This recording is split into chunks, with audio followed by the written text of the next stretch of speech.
Inception Totem. The spinning top in Inception, Christopher Nolan's 2010 science fiction thriller, ends with Cobb reuniting with his children, but before we can confirm he's truly escaped the dream world, the camera cuts to his spinning totem. The top wobbles slightly, but we never see if it falls. Fans have debated this for over a decade. Those arguing Cobb is still dreaming point to how perfectly the reunion plays out, how his children wear the same clothes and are the same age as his projections, and how Michael Caine's character appears only in dream sequences throughout the film. Those arguing he's awake note the top does wobble, something it never does in dreams. His children's faces are finally shown, and the actors playing them are actually older with different clothing on close inspection. But there's another detail fans caught. Cobb's wedding ring appears only in dreams throughout the film and is absent in reality. In the final scene, we never get a clear shot of his hand. Nolan has stated in interviews the real answer is that Cobb no longer cares whether he's dreaming, he's found peace either way. The film deliberately provides equal evidence for both interpretations, making this the ultimate ambiguous ending.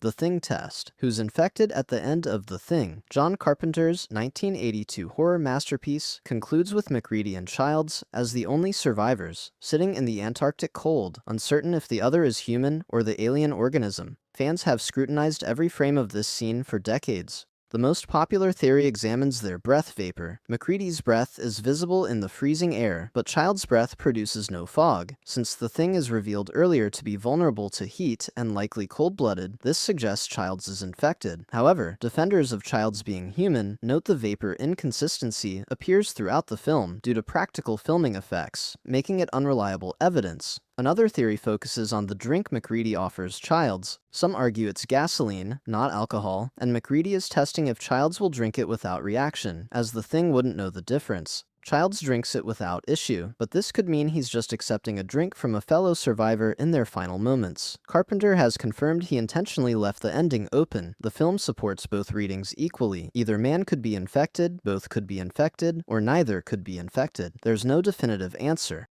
Total Recall reality. The entire adventure in Total Recall might be a recall memory implant. Paul Verhoeven's 1990 science fiction film starring Arnold Schwarzenegger ends with Doug Quaid and Melina overlooking a terraformed Mars, but the question remains whether any of it actually happened. Before Quaid's adventure begins, a recall technician describes the exact vacation package he's about to receive, including a brunette girl, saving the planet, and getting the girl in the end. Everything that follows matches this description perfectly. During the implant procedure, the technician warns that if something goes wrong, Quaid will be lobotomized, stuck in a permanent dream state. Later, Dr. Edgemar appears and claims Quaid is trapped in a schizoid embolism, and none of his adventure is real. The film even shows Quaid's perspective starting to white out, suggesting the lobotomy is beginning. However, evidence for it being real includes details Quaid couldn't have known, like the alien reactor and Quato's existence, information beyond what a basic recall package would include. Verhoeven deliberately structured the film so both interpretations are valid. The final shot shows the screen whiting out slightly, a callback to the lobotomy warning, but it could also just be a fade to credits. Either Quaid really saved Mars, or he's drooling in a recall chair. Both work. Blade Runner identity. Is Deckard a replicant in Blade Runner? Ridley Scott's 1982 neo-noir ends with Deckard and Rachel escaping together, but the question of whether Deckard himself is a replicant has divided fans for decades. The evidence supporting Deckard as a replicant includes his unicorn dream, which matches the origami unicorn Gaff leaves at his apartment, suggesting Gaff knows Deckard's implanted memories. Deckard's eyes glow in one scene, similar to confirmed replicants. He survives a beating from Roy Batty that should kill a human, and his emotional journey mirrors Rachel's discovery of her true nature. However, evidence for Deckard being human includes his poor physical performance compared to replicants, his genuine emotional responses that feel too raw for an implant, and the thematic weight of a human learning empathy from replicants he's supposed to retire. Director Ridley Scott has stated multiple times that Deckard is definitely a replicant, but Harrison Ford has disagreed, arguing the character works better as human. The original theatrical cut includes a happy ending suggesting he's human with no lifespan limit, while the director's cut removes this and adds the unicorn dream. The film's text supports both readings. Deckard's nature depends on which version you watch and what you choose to believe.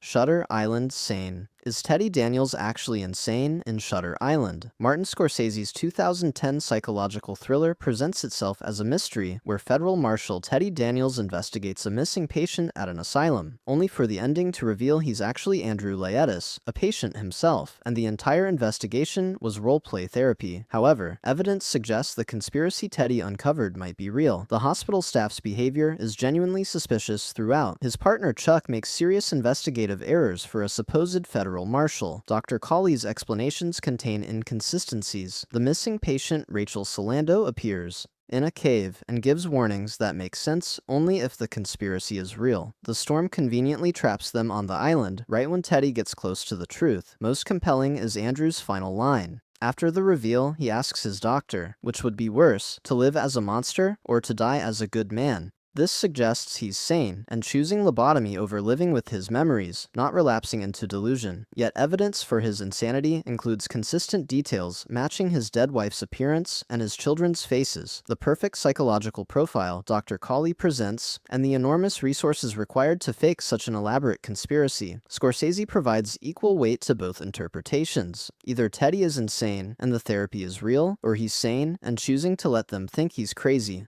American Psycho murders.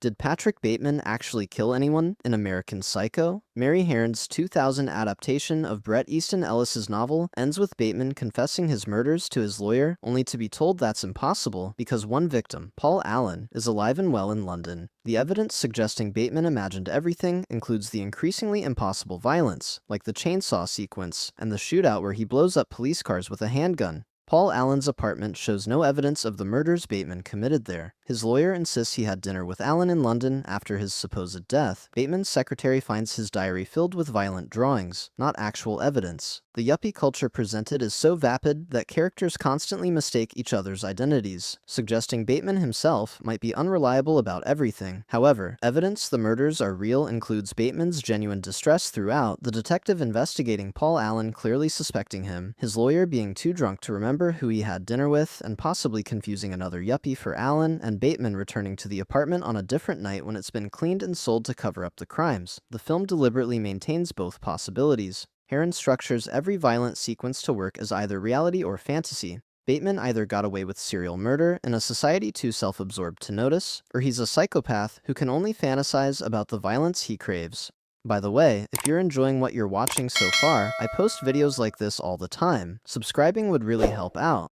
Life of Pi. Which story is true in Life of Pi? Ang Lee's 2012 adaptation ends with Pi Patel telling two versions of his survival story. In the first, he survives 227 days at sea with a Bengal tiger named Richard Parker. In the second, there was no tiger, and the animals represent people. The zebra was a sailor, the orangutan was his mother, the hyena was the ship's cook, and Richard Parker was Pi himself after he killed the cook. Japanese insurance investigators interview Pi, and he asks which story they prefer. They choose the tiger story. The film presents both as equally valid. Evidence for the animal story being true includes Pi's detailed knowledge of tiger behavior, the carnivorous island that provides a real biological explanation for their survival, and the physical impossibility of a boy surviving that long alone while maintaining sanity. Evidence for the human story being true includes the perfect parallel between details in both versions, the mathematical improbability of the animal scenario, and Pi's own suggestion that Richard Parker represents his survival instinct and capacity for violence. Director Ang Lee and author Yann Martel have both stated the ambiguity is intentional. The question isn't which story is factually true, but which story you choose to believe, and what that says about faith versus rationalism. Both stories explain Pi's survival. Neither can be proven. Birdman Flight. Does Regan Thompson fly or die in Birdman? Alejandro Gonzalez. Iñárritu's 2014 film follows a washed-up actor attempting a comeback, with the entire movie suggesting he may have genuine superpowers or be completely delusional. The ending shows Regan shooting himself on stage during his play's premiere. He survives, but the bullet removes his nose. In the hospital, his daughter Sam looks out the window, sees something, looks down at the empty bathroom, then looks up and smiles with wonder. The film cuts to black. Evidence that Regan flew away includes Sam's upward gaze and genuine smile. The father father-daughter connection finally restored through belief, and the film's magical realism supporting actual levitation throughout. Evidence that Regan jumped to his death includes the symbolism of the falling jellyfish story told earlier about escaping pain through death, Sam's smile being her finally finding peace with her father's delusion or death, and Iñárritu's comment that the ending can be interpreted as her letting him go. The entire film questions the line between self-belief and self-delusion. Every levitation scene can be explained either as real powers or mental breakdown. The final moment provides equal support for transcendence or tragedy. Regan either achieves the freedom he always wanted, or Sam chooses to believe her father flew rather than face he jumped. Both readings complete the film's themes.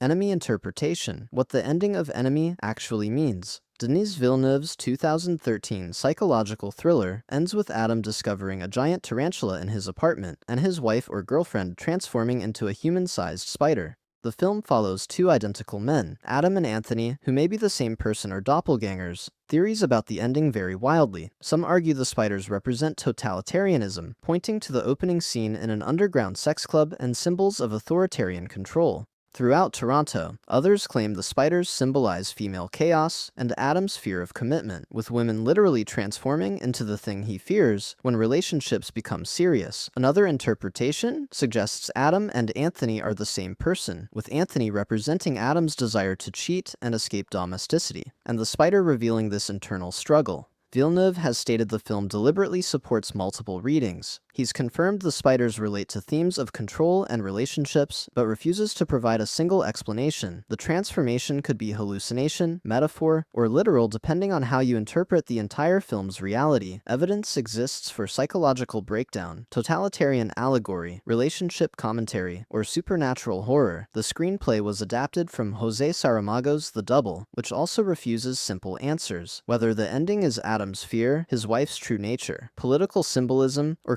complete mental collapse cannot be definitively proven. All interpretations are textually supported. The Prestige tanks. How many times does Angier die in The Prestige? Christopher Nolan's 2006 film about dueling magicians ends with the reveal that Christian Bale's character used a double, while Hugh Jackman's character used Tesla's machine to actually clone himself. Each performance, one version of Angier drops through a trapdoor into a water tank and drowns while the clone appears across the theater. The question becomes, is the original Angier ever the one who survives, or does he die the first time and only clones continue? The film suggests consciousness continues in both versions when split, meaning Angier experiences dying nearly 100 times. Evidence for continuous death includes Angier's desperation and his comment that he doesn't know if he'll be the man in the box or the Prestige each night. The clone's first test shows both versions believe they're the original. This means every night, one Angier experiences drowning while another gets to take a bow. However, evidence that it's always the same, Angier surviving, includes the possibility that consciousness doesn't actually transfer to the clone, making them separate beings where only the original truly experiences existence. If clones have no true consciousness, Angier only experiences being the survivor, and the version that drowns is essentially a soulless copy. The film deliberately keeps this ambiguous through how it presents Tesla's machine. Nolan provides no clear answer on whether clones share consciousness or if only one version is truly alive. Either Angier dies nearly every show, or he's murdering unconscious copies of himself. Both interpretations work within the film's logic. Taxi Driver death. Does Travis Bickle die in Taxi Driver? Martin Scorsese's 1976 film ends with Travis surviving a bloody shootout where he kills multiple people to save young Iris. The final sequence shows him recovered, back to driving his taxi, treated as a hero, and Betsy enters his cab with apparent admiration. However, the theory that Travis actually died in the shootout has substantial support. After Travis shoots himself in the head in a mock suicide gesture, the camera pulls up and away in an overhead shot traditionally used in cinema to suggest a soul departing the body. The following scenes have a dreamlike, surreal quality that contrasts with the film's gritty realism. Travis, who was utterly despised by society throughout the film, is suddenly celebrated as a hero despite committing extreme violence. News clippings praise him. Iris's father thanks him. Betsy treats him with respect. This perfect resolution feels like a dying fantasy, yet evidence Travis survived includes Scorsese filming these scenes with the same style as earlier sequences, the historical precedent of Bernhard Goetz being celebrated for subway vigilantism just years later in New York, and screenwriter Paul Schrader stating Travis genuinely survived. The overhead shot can be interpreted as simply an artistic choice rather than literal death symbolism. American society in the 1970s really could embrace a violent vigilante as heroic, making the ending's absurdity actually realistic. Scorsese and Schrader have given contradictory explanations over the years, with Scorsese sometimes suggesting the death interpretation has merit while Schrader insists Travis lives. The film itself supports both readings without confirming either. Take Shelter Prophecy. Is Curtis LaForge mentally ill or prophetic in Take Shelter? Jeff Nichols' 2011 psychological thriller follows Curtis as he experiences increasingly vivid apocalyptic visions of a coming storm. His mother developed paranoid schizophrenia at the same age, suggesting genetic mental illness. He builds an elaborate storm shelter, while his family and community think he's losing his sanity. The film ends with Curtis, his wife Samantha, and daughter on vacation at a beach. Curtis sees dark storm clouds forming over the ocean, with strange oily rain beginning to fall. His daughter, who is deaf, sees it too and begins signing to her mother. Samantha looks at the storm, then at Curtis, and simply nods. The film cuts to black. Evidence Curtis is mentally ill includes his mother's schizophrenia, the increasingly impossible nature of his visions, including people attacking him and birds falling from the sky, his own fear throughout that he's losing his mind, and the medical examinations suggesting psychological issues. His visions match classic paranoid delusion patterns. Evidence Curtis is actually prophetic includes the final storm being real enough that his wife and daughter also perceive it, details in his visions proving accurate like his friend Dewart's eye color in the dreams, and Jeff Nichols stating he intentionally left the ending open. The beach scene can be interpreted as Curtis's family finally sharing his delusion in a tragic folie à deux, or as confirmation his visions were genuine warnings. Nichols filmed the final sequence to work both ways. Either Curtis and his family are experiencing a shared psychotic break, or something apocalyptic is actually coming. The film provides equal evidence for mental illness and supernatural premonition. If you found this valuable, subscribe so you never miss new content. Appreciate you watching.